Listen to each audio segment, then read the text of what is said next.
সিজদার ব্যাখ্যা ও উদ্দেশ্য। আদম আলাইহিসসালামকে সৃষ্টির সময় আল্লাহ ফেরেশতাদের কেন সিজদা করতে বলেছিলেন সে ব্যাপারে আমরা আজকে বিস্তারিত আলোচনা করব। আদমকে সৃষ্টি করার আগেই আল্লাহ ও ফেরেশতাদেরকে আদমের প্রতি সিজদা করার কথা বলেছেন।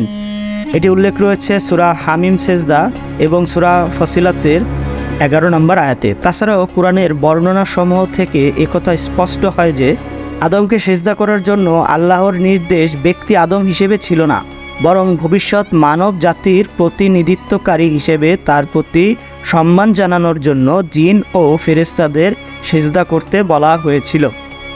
এই সিজদা কখনোই আদমের প্রতি ইবাদত পর্যায়ে ছিল না, বরং তা ছিল মানব জাতির প্রতি অনুগত্য প্রদর্শন ও তাদেরকে সকল কাজে সহায়তা করার প্রতিশ্রুতি দানের প্রতীকী ও সম্মানসূচক সিজদা মাত্র।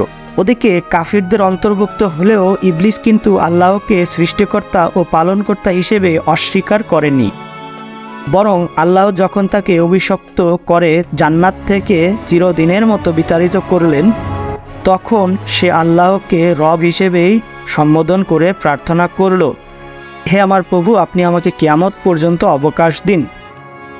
এটি উল্লেখ রয়েছে সূরা হিজর আয়াত 36, সূরা সোয়াদ আয়াত 69। আল্লাহ তার প্রার্থনা মঞ্জুর করলেন। অতঃপর সে বলল, হে আমার পালনকর্তা, আপনি যেমন আমাকে পথভ্রষ্ট করেছেন, আমিও তেমনি তাদের সবাইকে পৃথিবীতে নানারূপে সৌন্দর্যে প্রলুব্ধ করব এবং তাদেরকে পথভ্রষ্ট করে দেব, তবে যারা আপনার একনিষ্ঠ বান্দা তাদের ব্যতীত। এটি উল্লেখ রয়েছে সূরা হিজর আয়াত 34 থেকে 40 পর্যন্ত এবং সূরা সোয়াদের 79 থেকে 83 পর্যন্ত। আল্লাহ তাকে বলেন, তুমি নেমে যাও এবং এখান থেকে বেরিয়ে যাও, তুমি নিচুতমদের অন্তর্ভুক্ত, এখানে তোমার অহংকার করার অধিকার নেই। এটি উল্লেখ রয়েছে সূরা আরাফের 13 নম্বর আয়াতে। উল্লেখ্য যে ইবলিস জান্নাত থেকে বহিষ্কৃত হলেও মানুষের রক সেরায় ঢুকে ধোঁকা দেওয়া ও বিভ্রান্ত করার ক্ষমতা আল্লাহ তাকে দিয়েছিলেন, আর এটাই ছিল মানুষের পরীক্ষার জন্য। শয়তানের ধোঁকার বিরুদ্ধে জিততে পারলেই মানুষ তার শ্রেষ্ঠত্ব মর্যাদা অক্ষুণ্ণ রাখতে পারবে এবং আখিরাতের জান্নাত লাভে ধন্য হবে, নইলে ইহকাল ও পরকালের ব্যর্থকাম হবে।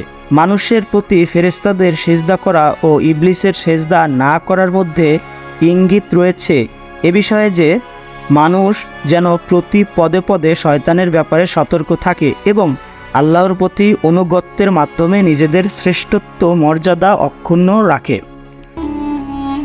তো দর্শক, এই ছিল আজকের মতো ভিডিও। পরবর্তী ভিডিওতে আপনাদের সঙ্গে দেখা হবে। সেই পর্যন্ত আমাদের দিনের পথযাত্রী ইউটিউব চ্যানেলের সঙ্গেই থাকুন। সাবস্ক্রাইব না করে থাকলে এখনই সাবস্ক্রাইব করুন। আল্লাহ হাফেজ।